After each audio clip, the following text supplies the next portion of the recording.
Assalamualaikum warahmatullahi wabarakatuh. Segala puji syukur kehadirat Allah Subhanahu wa taala yang telah memberikan kita kesihatan beserta kesempatan sehingga kita semua sehat selalu. Tidak lupa pula salawat beriring salam selalu kita curahkan kepada Nabi besar Muhammad sallallahu alaihi wasallam yang telah membawa kita dari alam kegelapan sehingga ke alam yang terang benderang seperti yang kita rasakan pada saat ini. Baiklah, perkenalkan nama saya Muhammad Musyarafi, NIM 25110048. Nama saya Rahmat Rianda Nasution, NIM 25110059. Nama saya Zaka Abria, NIM 25110061. Nama saya Askal Askia, NIM 25110056. Baiklah, pada kesempatan ini izinkanlah kami menyampaikan sebuah materi yang berjudul Kedudukan Pancasila sebagai Sumber Hukum. Pancasila memiliki kedudukan sebagai sumber dari segala sumber hukum di Indonesia. Artinya, seluruh peraturan perundang-undangan dan penyelenggaraan hukum negara harus bersumber, berlandaskan serta tidak boleh bertentangan dengan nilai-nilai Pancasila. Secara lebih rinci, kedudukan Pancasila sebagai sumber hukum adalah sebagai berikut. Yang pertama adalah sumber hukum tertinggi.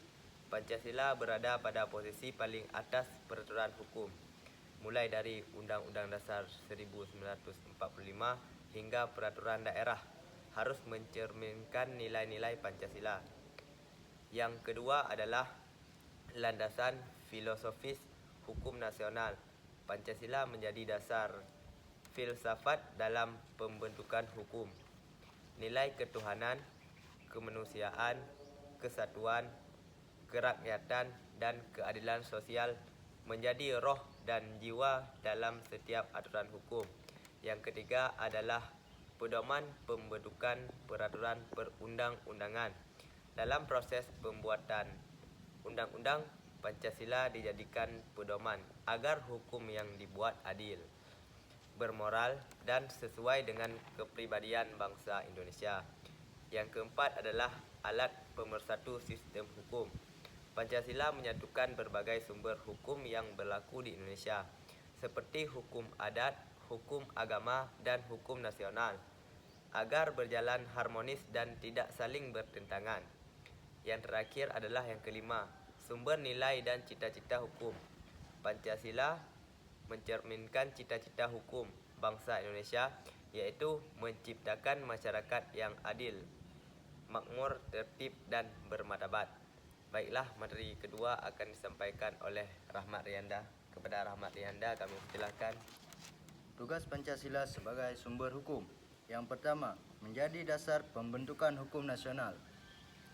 Pancasila menjadi pedoman utama dalam penyusunan seluruh peraturan perundang-undang di Indonesia.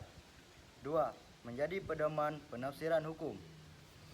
Pancasila digunakan sebagai acuan dalam memahami dan menerapkan hukum agar sesuai dengan nilai keadilan dan kemanusiaan. Yang ketiga, menjadi alat penguji peraturan perundang-undangan.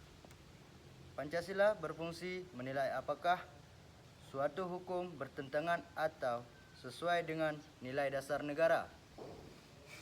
4. Menjadi sumber nilai dan moral hukum. Pancasila menanam nilai etika, keadilan, dan kemanusiaan dalam sistem hukum nasional. Yang kelima, menjamin perlindungan hak dan kewajiban warga negara. Hukum yang bersumber dari Pancasila melindungi hak asasi manusia secara seimbang. 6. Mewujudkan keadilan sosial. Pancasila mengarahkan hukum untuk melindungi, menciptakan keadilan dan kesejahteraan bagi seluruh rakyat Indonesia. 7. Menjaga persatuan dan kekuasaan bangsa. Hukum yang berlandaskan Pancasila mencegah perpecahan dan memperkuat integrasi nasional. 8. Mengarahkan tujuan hukum nasional. Pancasila memastikan hukum berjalan sesuai cita-cita bangsa dan tujuan negara. Selanjutnya akan disampaikan oleh Zaka. Hubungan formal Pancasila dengan Undang-Undang Dasar 1945. Pancasila tercantum pada pembukaan Undang-Undang Dasar 1945 dalam alinea keempat.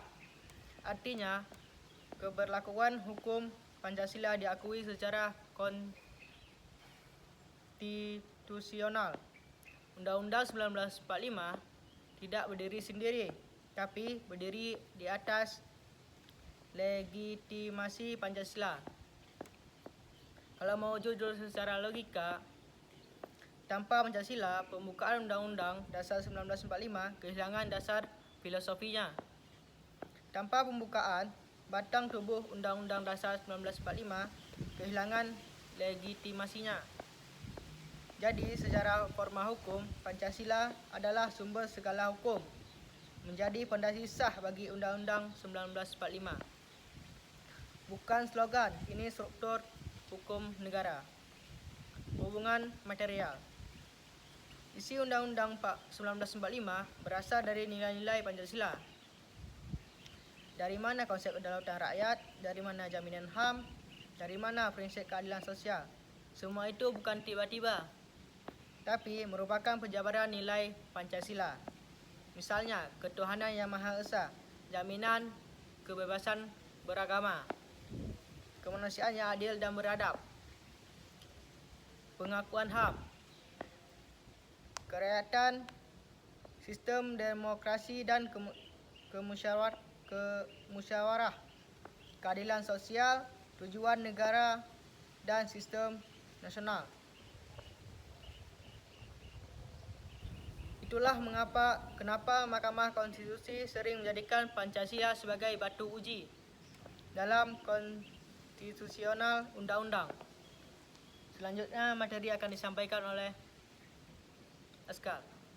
Undang-Undang 1945 sebagai hukum dasar yang super.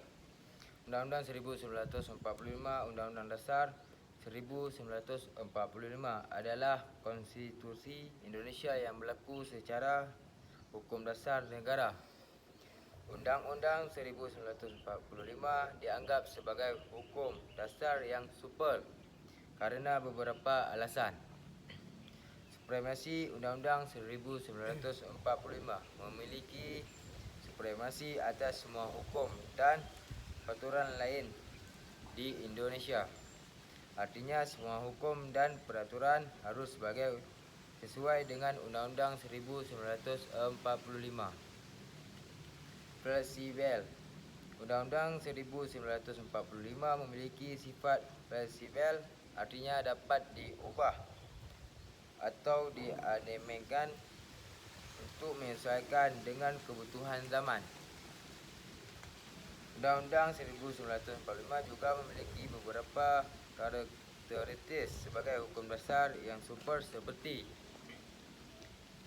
hierarki hukum. Undang-Undang 1945 berada di puncak hierarki hukum di Indonesia. Artinya semua hukum dan peraturan lain harus sesuai dengan Undang-Undang 1945. Pengawasan Undang-Undang 1945 mengatur tentang pengawasan terhadap pelaksanaan hukum dan peraturan seperti pengawas oleh Mahkamah Konstitusi.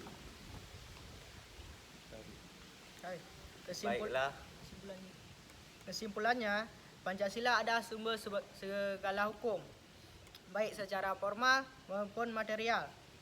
Hubungan Pancasila dengan Undang-Undang Dasar 1945, timbal balik Pancasila memberi jiwa kepada Undang-Undang Dasar 1945, menjabarkan dalam aturan.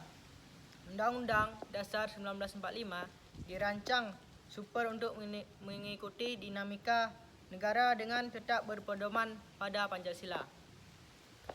Baiklah, mungkin hanya ini yang bisa kami sampaikan. Apabila ada kekurangan, kami mohon maaf.